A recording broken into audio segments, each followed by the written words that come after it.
¿Qué tal, amigos? Buenas tardes y bueno, pues después de unas semanitas de descanso, estamos de regreso en este su programa La Vida Sigue, programa que se transmite desde el mejor canal de televisión por internet, Expert TV.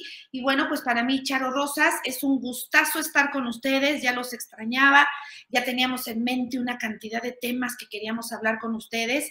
Y bueno, si se estarán dando cuenta, pues tenemos también un pequeñito cambio de horario. Ustedes estaban acostumbrados a vernos lunes en la mañana. Bueno, a partir de este nuevo cambio y de este nuevo resurgimiento de La Vida Sigue, pues ahora nos verán a las 7 de la noche, a las 19 horas. Y bueno, pues el programa del día de hoy, fíjense que se me ocurrió titularlo Tanatología, ¿qué es y para qué sirve? Bueno, vamos a ver, a lo mejor algunos de ustedes ya cursaron el diplomado con nosotros, otros tantos ya saben lo que es la tanatología, pero ¿sabían ustedes que la mayoría de la gente no tiene idea de lo que es la tanatología? ¿Qué hace? Hay quien dice un poco de broma, perdónenme lo que voy a decir, pero ustedes ya me conocen, dicen, ¿qué es la tanatología? ¿El estudio de los tanates? O sea, pues no, muchachos, claro que no. Otras personas piensan que la tanatología es únicamente el trabajo que se hace con el enfermo terminal. Y la verdad es que eso también es muy limitado. La tanatología hoy día abarca un sinfín de situaciones de pérdida a las que se enfrenta el ser humano. Y entonces, después de que vivimos la pérdida, hay que vivir el correspondiente proceso de duelo. Y es justamente ahí donde entra la tanatología. Pero bueno, para empezar desde el principio, les voy a platicar. La tanatología surge en los años 60 con la doctora Elizabeth Kubler-Ross. Ella era médico, psiquiatra, comienza a trabajar con enfermos terminales y se da cuenta que es de suma importancia humanizar los servicios de salud. ¿Por qué se da cuenta de esto? Porque ella nota que el personal de salud, enfermería, desde la medicina, los doctores, para referirse a un paciente no se refieren a él por su nombre, sino que dicen el enfermo de la capa 25 que padece tal enfermedad, ¿no? Y entonces dice la doctora Kubler-Ross, a ver, no, muchachos, espérense tantito. O sea, claro, está en la cama 25, claro, padece un cáncer, pero antes de eso es una persona que tiene un nombre, que tiene una edad, que tiene emociones, sentimientos, cogniciones, que tiene una gran necesidad de afecto, que a lo mejor tiene también muchísimos miedos, que a lo mejor también quiere hablar sobre el sentido de su vida, sobre el sentido de su muerte. Y entonces ella comienza la tanatología con la intención de humanizar los servicios de salud. Ella comienza haciéndolo, acercarse a los pacientes de una manera más humana, de una manera diferente, y llega a concretar lo que hoy día conocemos como el modelo tanatológico de la doctora Elizabeth Kubler-Ross, que es uno de los primeros modelos que existieron, fíjense. E incluso es un modelo que vemos retratado ya en películas hollywoodenses o en algunas novelas de ciertos autores, ¿no? Que te están contando la historia, que tal personaje se le muere un alguien y vive entonces el proceso de duelo. Y entonces les quiero platicar de entrada cómo se vive este proceso.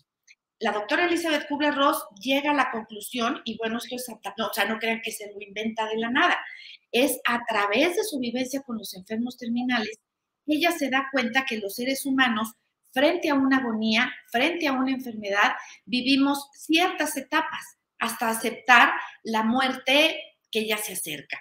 Ella dice que este proceso inicia con una fase de negación, o sea, negamos lo que nos está ocurriendo y tenemos muchas maneras de negarlo, ¿eh? Después viene una fase de enojo. Primero niego, luego me enojo. ¿Por qué me enojo? Pues porque la vida me está quitando lo que yo más quiero. A lo mejor a la hora que yo experimento la pérdida de mi salud, pues me enojo porque yo quería seguir siendo una persona sana a esta edad que tengo. Si pierdes tu teléfono celular, te enojas. Si pierdes un billete de 500, obvio, te enojas, ¿no? O sea, el enojo como una respuesta muy normal en el ser humano, ¿no? Entonces, bueno, íbamos primero con la fase de negación, luego la fase de enojo, después viene una fase de regateo. en la que queremos como hacer un trueque con la divinidad para que nos regrese aquello que aparentemente estamos perdiendo, pero que nosotros todavía no lo aceptamos. ¿Cómo lo hacemos? Son todas estas personas que dicen, ahora sí, en la peregrinación de este año de Querétaro a la Basílica de Guadalupe, para que mi mamá se sane. O estos que dicen, cada año voy a ir a San Juan de los Lagos para que el embarazo de mi esposa llegue a buen término y el bebecito salga muy bien, ¿no? Y a veces lo hacemos de otras formas. Te prometo, Diosito, que voy a dejar de fumar ahora sí, pero que se alivie mi papá. O sea, queremos hacer un trueque con la divinidad porque todavía no hemos aceptado la realidad de la pérdida. A la hora que nos damos cuenta que no hay posibilidad de trueque, entonces se pasa a la etapa de depresión, o sea, la profunda tristeza, tocar el dolor, incluso fíjense, por primera vez desde que inició el proceso, es hasta en el momento de la depresión cuando tocamos la realidad de la pérdida. Entonces me pongo triste, surge el llanto y es una etapa literal a la que se le llama depresión, o sea, es un episodio depresivo provocado por la situación de pérdida. Cuando llegamos a esta etapa de depresión, tocamos el fondo. Es como la etapa más complicada, puede ser también la más larga, es esta etapa que nos lleva a tocar fondo. Y díganme ustedes, ¿qué pasa cuando te avientas a una alberca y tocas fondo? Bueno, pues que el tocar fondo te da el impulso de salida. En este caso, el tocar fondo de la depresión nos da el impulso de salida para llegar a la última etapa, que es la aceptación. Ahora, este no es un proceso que se viva de manera lineal. O sea, voy a estar 2 semanas en negación, luego una en enojo. No, muchachos, ojalá fuera así de sencillo. Es un proceso complicado, primero por el tiempo, porque el tiempo puede ser muy personal, ¿no? Cada quien en su recurso interno, cada quien en su concepto personal de muerte se va a llevar un cierto tiempo y otras personas otro. Por otro lado, hay ocasiones en que tú piensas que vas muy bien, que ya estás en la etapa de depresión, que ya te estás sintiendo mejor, que ya pasaste a la etapa de aceptación y de repente, máquinas, sucede un evento que toca tus emociones o lees una frase, ves una película, te das cuenta que comienzas a llorar de nuevo y dices, en la torre, muchachos, pues ya parece que me regresé. No, no es que te regreses, sino que este proceso así es.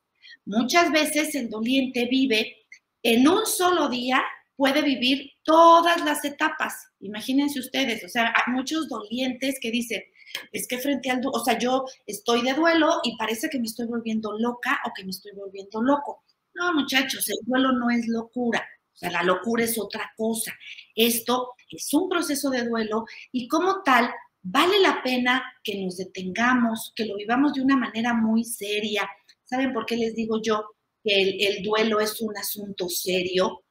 Primero porque nadie nos lo había dicho, ¿no? A mí al menos, cuando yo era chiquita, nadie me habló de duelos, nadie me habló de que la vida estaba llena de pérdidas y de cambios, y de que cuando vives una pérdida, bueno, pues lo que sigue es el duelo. Eso por un lado. Nadie me lo enseñó, nadie nos lo dijo. Nos encontramos frente al duelo con una situación en la que no nos conocemos. Incluso vivimos en una sociedad en la que está súper estigmatizado el que alguien diga que es doliente, el que alguien comente que está sufriendo, ¿no? Incluso a mí me gusta mucho comentar esto en clase con mis alumnos de diplomado y me gusta decirlo en todos los foros en los que me presento. Cuando se nos presenta una persona con un desborde emocional de llanto, no sabemos qué hacer. Y lo primero que hacemos es consolarlo para que no llore, ¿no? No llores, no llores, ¿qué te traigo? Fúmate un cigarrito, te traigo una agüita, un té. O sea, lo que queremos es que la persona deje de llorar, cuando en realidad lo que tendríamos que hacer es alentarla para que continúe llorando, porque el llorar forma parte de su proceso de duelo. Entonces, bueno, habiendo hablado del proceso de duelo del modelo de la doctora Elizabeth Kubler-Ross, porque así como existe este modelo, existen muchos otros que a lo largo de los diferentes programas se los voy a ir presentando para que los conozcan, porque me parece que sí que vale la pena irnos familiarizando con este tema. Yo les decía, frente a la pérdida, ¿pero qué es una pérdida? Pues fíjense, vamos a ver, es una situación en la que dejas de poseer algo que tú tenías. Todos los seres humanos vamos a experimentar una gran cantidad de pérdidas a lo largo de la vida. Y hay muchas personas que dicen, no, yo no pierdo porque yo soy bien listo, ¿no? Pierden los tarugos, o dicen aquí en México, ¿no? Hay quienes nacen con estrella y quienes nacen estrellados, pensando que el que nace con estrella no tiene ninguna pérdida y el que nace estrellado, ay, pobrecito, el estrellado, ¿verdad? Se la pasa, pierde y pierde. Eso no es verdad, eso de las estrellas y de los estrellados. Ustedes no se lo anden creyendo, porque en esta vida hay estrellas y estrellados para todos los seres humanos. Las pérdidas son universales, las pérdidas son dolorosas y, bueno, pues aquí hay una noticia que les tengo que dar, ¿no?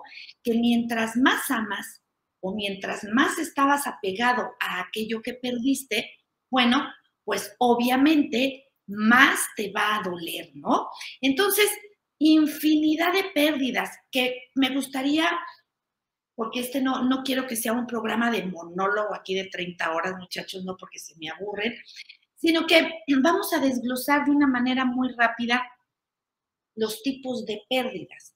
¿Qué pierde el ser humano a lo largo de su vida? Por un lado, perdemos seres o familiares, personas allegadas a nosotros por muerte. ¿Sí? O sea, todos hemos experimentado la muerte de alguien. Y si tú no has experimentado la muerte de alguien, no es que yo sea una grosera, pero un día te va a pasar. Entonces, mejor que tengamos ya el sustento y el fundamento que nos da la tanatología. Por otro lado, perdemos también aspectos de nosotros mismos.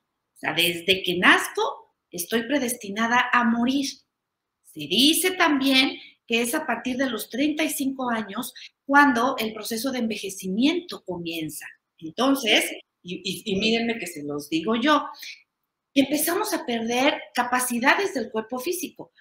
O sea, por un lado vemos de manera física, o sea, de manera muy visible, perdonen, las canas, las arrugas, las estrías, los hombres panzones y pelones, pues, ¿qué le vamos a hacer? O sea, esto forma parte del envejecimiento y de las pérdidas que experimento en mí misma. Pero también puedo experimentar pérdidas por enfermedad, ¿no? Una pérdida de salud, por pérdida de capacidades. Resulta que yo no utilizaba lentes y ahora los necesito. Resulta ser que estoy viviendo una crisis menopáusica o andropáusica. Este cambio hormonal implica pérdidas, entre las que podríamos mencionar la vista y el oído, ¿no? Entonces, bueno, pues desde ahí. Perdemos también, muchachos, objetos externos. Cuando pierdes un teléfono, cuando pierdes dinero, cuando pierdes éxito o estatus, pierdes un empleo, te jubilas, ¿sabes? O sea, también perdemos una bola de cosas materiales. Pierdes una casa, pierdes un coche, hiciste un mal negocio. También existen las pérdidas relacionales. O sea, todo el tiempo personas llegan a mi vida y otras tantas se van de mi vida. Una amiga que ya no quiere ser mi amiga, un novio que ya no quiere ser mi novio, ¿no? Una persona que me traiciona, un alguien que yo creí que me quería mucho y resulta que no me quería tanto. Híjole, esto está presente en la vida de todos siempre. Y también existen las pérdidas evolutivas, o sea, por ciclo vital voy a vivir también situaciones de pérdida. Por ejemplo, el paso de los hijos de la infancia a la adolescencia. Incluso, vámonos antes. El hecho de ser una pareja recién casada y de repente te conviertes en una mujer embarazada y luego en madre. O sea, por etapa evolutiva, perdiste y ganaste, ¿no? Conforme nos vamos haciendo viejos, yo les decía hace rato, en las pérdidas físicas mencionaba la menopausia o la andropausia. Esta forma parte de las pérdidas por ciclo vital. Cuando a las mamás, a los padres nos toca que los hijos se van a estudiar fuera, que dejan de vivir con nosotros y entonces vivimos el síndrome del nido vacío. Cuando nuestros padres envejecen y ahora tenemos que cuidarlos, ahora necesitan más de nuestra atención, ahí también se vive una pérdida interesante. Entonces, vale la pena que nos detengamos a analizar qué tanto hemos perdido, si hemos vivido el duelo correspondiente o si vamos por la vida como el borras. O sea, pierdo no reparo en el duelo porque yo sigo viviendo como si nada estuviera pasando y el día de mañana me puedo meter en un problema muy, muy grande. Yo les decía hace rato que el duelo es un asunto serio. ¿Saben por qué? Y ya no les dije por qué. Qué grosería de veras. ¿Por qué el duelo es un asunto serio? Porque el duelo, por un lado, puede ser un proceso adaptativo, adaptarte a la nueva situación que tienes frente a ti. Pero si tú descuidas el proceso de duelo, si tú no tomas un rol activo en ese proceso, si no te haces responsable de tu vida y de tu duelo, el duelo puede complicarse de tal manera que se convierta en patológico e incluso en psiquiátrico. Pero bueno, duelo patológico, duelo psiquiátrico, en otro momento lo abordaremos. No me quiero ir sin antes decirles que existen también las pérdidas simbólicas, o sea, cuando perdemos ilusiones, metas, expectativas, cuando alguien dice, ¿no? No, seguro yo a los 30 ya estoy casada con un hombre millonario y viviendo en Las Vegas. ¿Y cuál chula que ya tienes 32 y ni a novio llegas, ¿no? Aquella persona que dijo, no, yo seguro voy a escribir un libro porque soy un gran escritor y a mis 25 años ya tendré mi primer libro. Y resulta que tiene 40 y no ha escrito ni una sola página. Por la razón que ustedes quieran, no nos detengamos en eso, ¿no? Esas son pérdidas de expectativas y también forman parte importante de nosotros. Tenemos que aprender a voltear a ver lo que perdemos, perdón, para que entonces podamos vivir el consecuente duelo, recuperar nuestro equilibrio emocional, porque de eso se trata el proceso de duelo. Llegar a la aceptación es que recuperes tu equilibrio emocional y que vuelvas a disfrutar la vida como la disfrutabas antes de que la persona muriera o de que perdieras aquel objeto. Y bueno, muchachos, pues estamos llegando al final del programa del día de hoy. Verdaderamente me dio muchísimo gusto volver a encontrarme con ustedes. Estamos pendientes de sus comentarios. Búsquenos en redes sociales, Instituto Latinoamericano de Tanatología, y a mí de manera personal como Charo Rosas. Les voy a dejar el teléfono del instituto. Llámenos, todos necesitaríamos aprender algo de tanatología para aplicarlo en nuestra vida. El número es 442-1718. Y bueno, pues le doy las gracias a Miguel Baitz y a Pablo, que desde las instalaciones de Expert TV en la Ciudad de México hacen posible esta transmisión. Me despido de ustedes con mucho cariño. Charo Rosas, nos vemos la próxima semana.